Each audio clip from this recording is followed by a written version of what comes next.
ہم اپنے بچوں کے ہر قسم کے آرام و راحت کا خیال کرنے والے اپنے بچے کی ایمان کی حفاظت نہیں کر سکے تو پھر ہم والدین کس کام کے رہیں گے؟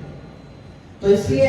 سب سے پہلی بات مجھے عرض کرنی ہے، اسکولوں کو بھیجتے وقت اپنے بچوں کے لیے صحیح اسکولوں کا انتخاب کریں۔ اگر تعلیمی معیار میں کچھ گراوٹ آتی ہے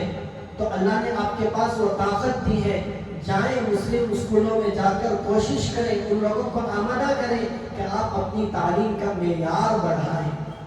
جب مالدار لوگ، پیسے والے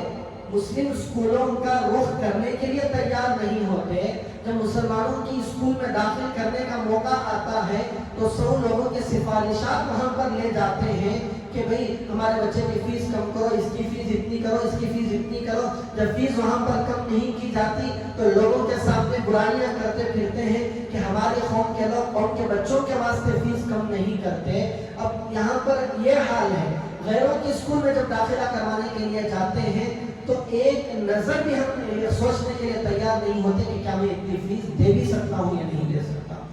چھوٹے چھوٹے LKG UKG کے بچوں کے لیے لاکھوں کی فیس وہاں پر ہم دے دیتے ہیں۔ تو پہلے ہم انتخاب یہ کریں کہ اس اسکول میں میرے بچے کی ایمان کی حفاظت ہو جائے گی،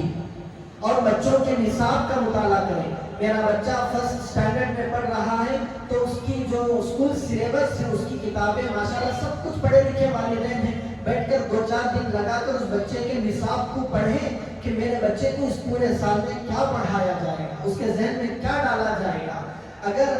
نصاب تو سب اسکولوں کا ایک ہی ہے، اب کوئی غلط نصاب ہے تو اس کا اینٹی ڈوز کیا ہونا چاہیے؟ اگر اسلام کے خلاف کوئی بات وہاں پر ہے تو اس کا اینٹی ڈوز مجھے یہاں پر تیار کر کے میرے بچے کو سمجھانا ہے۔ پھر میرے گھر میں دینی ماحول ہو، بچوں کو سمجھانے کا کوئی وقت ہو، تعلیم کا کوئی وقت ہو کہ گھر میں 5 منٹ کے لیے ماں باپ کے ساتھ بچہ بیٹھ کر دین کی کوئی ضروری باتیں سنے، اور سب سے بڑھ کر مسجد کے ماحول سے ہمارے بچے جڑے ہوئے ہوں، مسجد کا کوئی مکتب چلتا ہو یا کہیں پر بھی مکتب چل رہا ہو تو میرے بچے کا تعلق مسجد سے، مکتب سے قائم رہے۔